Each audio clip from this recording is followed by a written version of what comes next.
NCB times ಮೀಡಿಯಾಗೆ ಸ್ವಾಗತ. ನಾನು ದರ್ಶನ್ ಹುಣಸೂರು. ಕೂಡಲೇ ಭಾರತಕ್ಕೆ ವಾಪಸ್ಸಾಗಿ ವಿಜಯ್ ಮಲ್ಯಗೆ ಕೊನೆಯ ಅವಕಾಶ ಕೊಟ್ಟಂತಹ ನ್ಯಾಯಾಲಯ.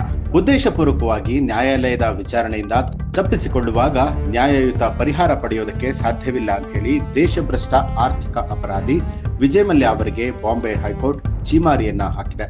ಭಾರತಕ್ಕೆ ಮರಳೋದಕ್ಕೆ ಕೊನೆಯ ಅವಕಾಶವನ್ನ ಕೊಟ್ಟಿದೆ. ಕೇಂದ್ರ ಸರ್ಕಾರದ ದೇಶಭ್ರಷ್ಟ ಆರ್ಥಿಕ ಅಪರಾಧಿಗಳ ಕಾಯ್ದೆ ಮತ್ತು ಅದರ ಅಡಿಯಲ್ಲಿ ತಮ್ಮನ್ನ ದೇಶಭ್ರಷ್ಟ ಅಂತ ಹೇಳಿ ಘೋಷಿಸ್ತಾ ಇರುವುದಕ್ಕೆ ಇದನ್ನ ಪ್ರಶ್ನೆ ಮಾಡಿ ವಿಜಯ್ ಮಲ್ಯ ಅವರು ಅರ್ಜಿಯನ್ನ ಸಲ್ಲಿಸಿದ್ರು. ಮುಖ್ಯ ನ್ಯಾಯಮೂರ್ತಿ ಅಲೋಕ್ ಆರಾಧೆ ಮತ್ತು ನ್ಯಾಯಮೂರ್ತಿ ಗೌತಮ್ ಅನ್ಬಾಡ್ ಅವರಿದ್ದಂತಹ ಪೀಠವು ಈ ಅರ್ಜಿಯ ವಿಚಾರಣೆಯನ್ನ ನಡೆಸ್ತಾ ಇದೆ. ಮಲ್ಯ ನ್ಯಾಯಾಲಯದ ವ್ಯಾಪ್ತಿಯಿಂದ ತಪ್ಪಿಸಿಕೊಳ್ತಾ ಇದ್ದಾರೆ ಅನ್ನುವಂಥದ್ದು ದಾಖಲೆಗಳು ತೋರಿಸ್ತಾ ಇದೆ. ಆದ್ದರಿಂದ ಅವರ ಅರ್ಜಿಯಲ್ಲಿ ಪರಿಹಾರವನ್ನ ನಿರೀಕ್ಷಣೆ ಮಾಡೋದಕ್ಕೆ ಸಾಧ್ಯ ಇಲ್ಲ ಅಂತ ಹೇಳಿ ಪೀಠ ಹೇಳಿರುವಂಥದ್ದು.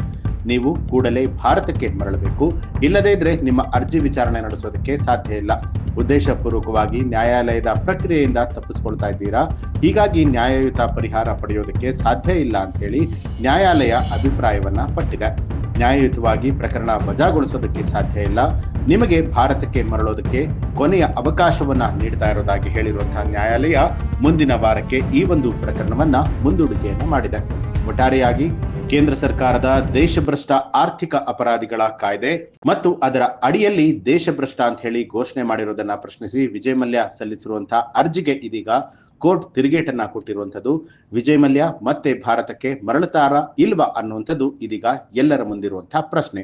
ಈ ಒಂದು ಮಾಹಿತಿಗೆ ಸಂಬಂಧಪಟ್ಟ ಹಾಗೆ ನಿಮ್ಮ ಅನಿಸಿಕೆ ಅಭಿಪ್ರಾಯವನ್ನ ಕಮೆಂಟ್ ಮಾಡಿ. ಹಾಗೆ ನೀವೇನು ಕೂಡ ನಮ್ಮ ಚಾನಲ್ ಅನ್ನ ಸಬ್ಸ್ಕ್ರೈಬ್ ಮಾಡಿಲ್ಲ ಅನ್ನುವಂಥದ್ದಾದ್ರೆ ಈಗಲೇ ಸಬ್ಸ್ಕ್ರೈಬ್ ಮಾಡಿ, ಬೆಲ್ ಐಕಾನ್ ಒತ್ತಿ.